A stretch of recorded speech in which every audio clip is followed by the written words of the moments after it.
안녕하세요. 이번 시간에는 서양의 직업관 보도록 하겠습니다. 플라톤, 중세 그리스도교, 그리고 칼베인, 마르크스 이렇게 총 4가지 입장 보도록 할게요. 먼저 플라톤의 입장부터 보도록 하겠습니다. 플라톤은 국가 안에 3계급이 존재한다라고 생각합니다. 바로 통치자, 수호자, 생산자 계급 이렇게 3계급입니다. 통치자는 영혼의 부분 중에 이성이 가장 발달하여 국가를 통치하는 역할을 해야 한다고 봅니다. 가장 똑똑한 사람이 국가를 다스려야 한다라는 것입니다.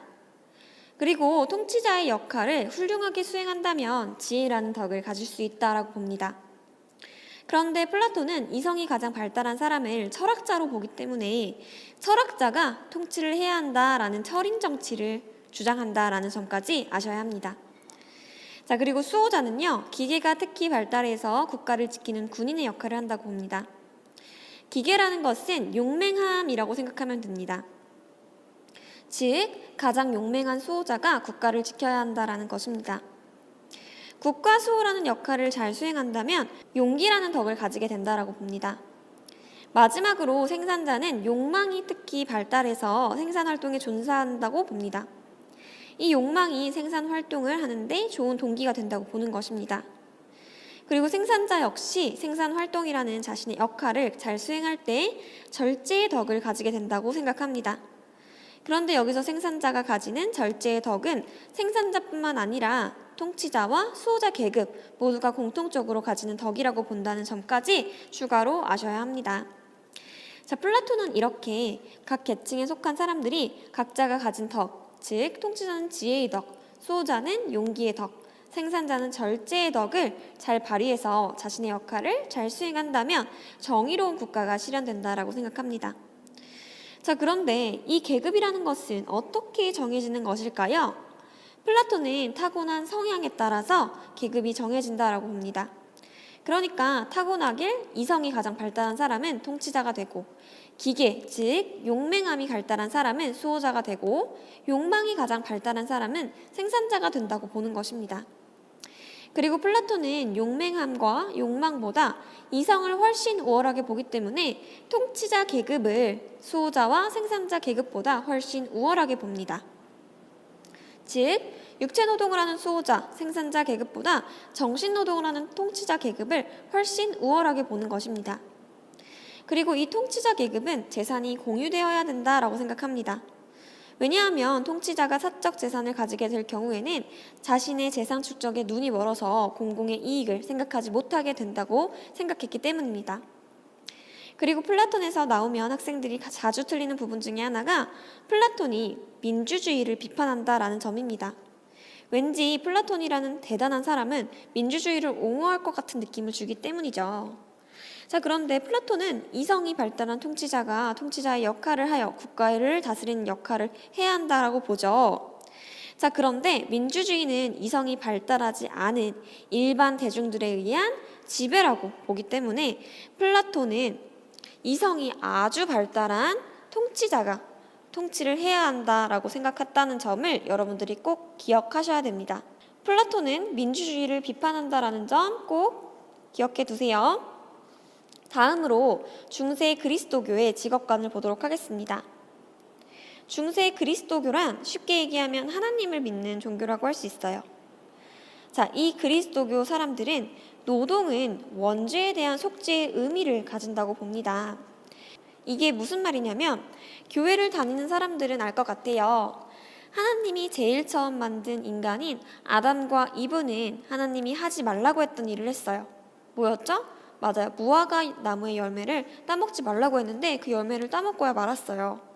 그래서 죄를 짓게 된 것이죠. 자, 우리는 이렇게 죄를 지은 아담과 이브의 후손들이기 때문에 태어나면서부터 죄를 가지고 태어났다라고 생각하는 것입니다. 자, 그래서 이 죄를 원죄라고 표현을 하는 것이고요. 그래서 노동은 이에 대한 속죄의 의미라는 것이 그리스도교의 생각입니다. 그리고 그리스도교에서는 노동을 하면서 이웃을 사랑해야 한다라고 생각합니다. 그리스도교는 가볍게 이 정도만 보고 가도록 하겠습니다. 다음으로 칼뱅의 직업소명서를 아셔야 합니다. 직업소명설은 예정설과 그리고 소명설 이 2가지의 내용을 담고 있어요. 우선 소명설이라는 것은 직업은 신으로부터 받은 소명이라고 보는 것입니다. 자신의 직업에서 열심히 일하는 것은 하나님의 명령을 따르는 것이라고 본 것이죠. 또한 이러한 직업, 하나님께서 받은 이 직업을 통해서 하나님의 영광을 드러낼 수 있는 그러한 수단이 될 수 있다고 생각합니다. 자, 이게 소명설이에요. 다음으로 예정설이 무엇인지 보도록 할게요. 칼뱅에서 진짜 중요한 부분은 여기서 나옵니다. 칼뱅은 모든 사람은 태어날 때부터 누가 구원을 받았는지 그 구원 여부가 이미 결정되어서 태어난다고 생각해요. 그런데 구원을 받은 사람과 받지 못한 사람이 누구인지는 직접적으로 누구도 알 수 없다라고 생각해요. 다만 우리가 알 수 있는 것은 구원의 징표뿐이다 라고 생각을 합니다. 그러면 구원의 징표는 뭘 통해서 드러날 수 있을까요?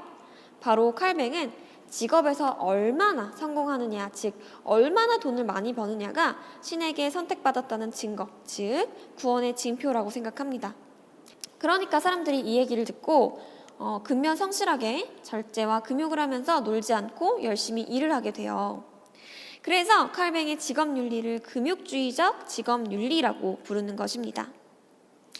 여기서 주의해야 될 점은 뭐냐면 부의 축적이 구원의 징표라고 해서 부의 축적 자체가 직업의 궁극적인 목적은 아니라는 것입니다. 그리고 여기서 또 한 가지 짚어야 될 점이 뭐냐면 부의 축적을 도덕적이고 종교적인 일이라고 보면서 부의 축적을 긍정적으로 본다라는 점, 이 점도 짚고 가셔야 됩니다. 그래서 근대 자본주의 정신 형성에 아주 결정적인 역할을 미친 것이 칼뱅의 직업 소명설이라는 거 여러분들이 기억하셔야 됩니다. 그리고 칼뱅 또한 그리스도교인이기 때문에 직업을 통한 이웃의 사랑, 실천을 강조한다는 점까지 보겠습니다. 자, 마지막으로 마르크스의 직업관을 보고 수업 마치겠습니다. 마르크스는 노동을 통한 자아실현과 행복을 주장합니다. 하지만 자본주의 사회에서는 인간이 공장의 부속품이 되어서 계속 똑같은 일만 반복적으로 한다고 생각해요. 자, 그러면 여러분들 공장에서 똑같은 일만 하는 인간은 창조적인 노동을 한다고 할 수 있을까요? 없을까요? 그쵸. 창조적인 노동을 한다고 할 수 없어요. 그러니까 자아실현 또한 할 수 없는 거예요. 그래서 마르크스는 결국 자본주의에서는 인간 소외가 생긴다고 봅니다. 자, 마르크스가 생각하기에 이렇게 노동자들이 소외되는 결정적인 이유는 자본주의 사회에서의 생산수단의 사적 소유에서 비롯된다라고 생각합니다. 생산수단의 사적 소유라는 것이 뭐냐면 예를 들어서 빵을 만든다고 해볼게요. 자, 여러분 빵을 만들기 위해서는 뭐가 필요하죠? 맞아요. 빵 만드는 기계가 필요합니다. 자, 그런데 이 기계 싼가요? 비싼가요? 그렇죠. 비싸니까 돈 많은 자본가들만이 가질 수 있는 거예요.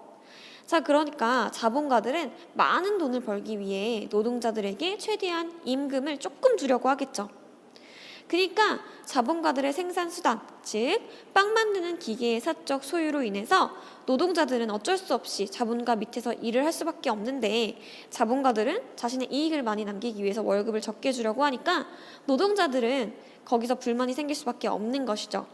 그리고 노동자들이 공장의 기계의 한 부속품처럼 일을 하게 됨으로써 자아실현 또한 하지 못하게 됨으로써 인간이 소외되어 버리는 것이죠. 그래서 마르크스는 자본주의 사회의 생산수단의 사적 소유를 없애야 된다고 생각해요. 그리고 자본주의에서는 시장에만 맡기죠. 우리 지금 자본주의 사회에 살고 있죠? 우리 공산주의처럼 국가가 나서서 얼만큼 생산해라 딱딱 정해주지 않아요. 시장에서 수요와 공급 법칙에 의해서 알아서 그 수요와 공급이 정해지고 가격이 결정되도록 해요. 자, 하지만 마르크스는 자본주의를 싫어하기 때문에 생산수단의 사적 소유를 없애버리자, 빵 만드는 기계를 국가에 예속시키자, 그리고 시장에게 모든 것을 맡기지 말고 중앙 국가의 계획에 의해서 모든 생산과 분배 과정을 국가에 맡겨야 된다고 생각을 해요. 그래서 이러한 사회를 공산사회라고 말하고 마르크스의 최종 목적이 공산주의 사회인 것입니다. 마르크스는요, 이 공산주의에서만이 인간이 행복할 수 있다라고 봅니다. 자, 여러분 이렇게 마르크스까지 보았어요. 오늘도 어렵지 않은 내용이었던 것 같아요. 자, 이해가 안 되는 부분이 있으면 댓글로 남겨주거나 계속 돌려보도록 하세요.